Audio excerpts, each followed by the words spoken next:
تفسیر رضوان تقسیم کار سورہ زاریات آیت نمبر 4۔ فالمقسمات امرا، ان فرشتوں کی قسم جو چیزوں کو تقسیم کرتے ہیں۔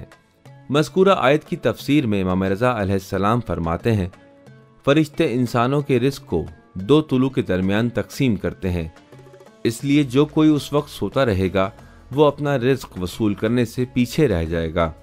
سحر خیزی کی اہمیت کے متعلق ہماری دینی کتابوں میں اور بہت سی تاکیدات پائی جاتی ہیں۔ ان 2 آیتوں پر توجہ کیجیے۔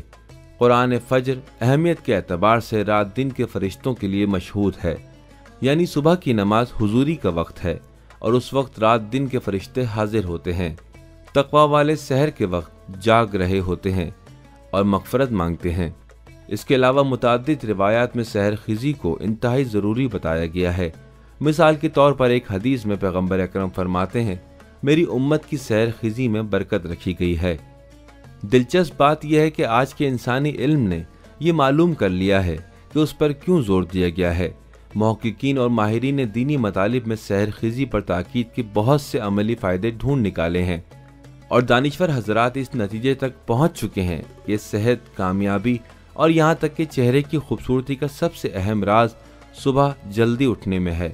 قوت ارادی کی مضبوطی، نفسیاتی و ذہنی دباؤ کا علاج، سونے کے وقت کو منظم کرنا اور پرکیف نیند کرنا، دن بھر طبیعت میں تازگی اور ذہنی سکون، جسمانی صحت اور بیماریوں کا علاج جیسے ہائی بلڈ پریشر اور دل کے دورے، نیز فالج کے خطرے میں کمی، اور خاموشی و سکون سے لطف اٹھانا، کافی مقدار میں اور خالص آکسیجن حاصل کرنا، جسم کی توڑ پھوڑ اور تعمیر کے نظام میں بہتری، نیز ضروری توانائی کا حصول، اور دسیوں دوسرے مفید اثرات ہیں جو ہمیں سحر خیزی پر قائل کر سکتے ہیں۔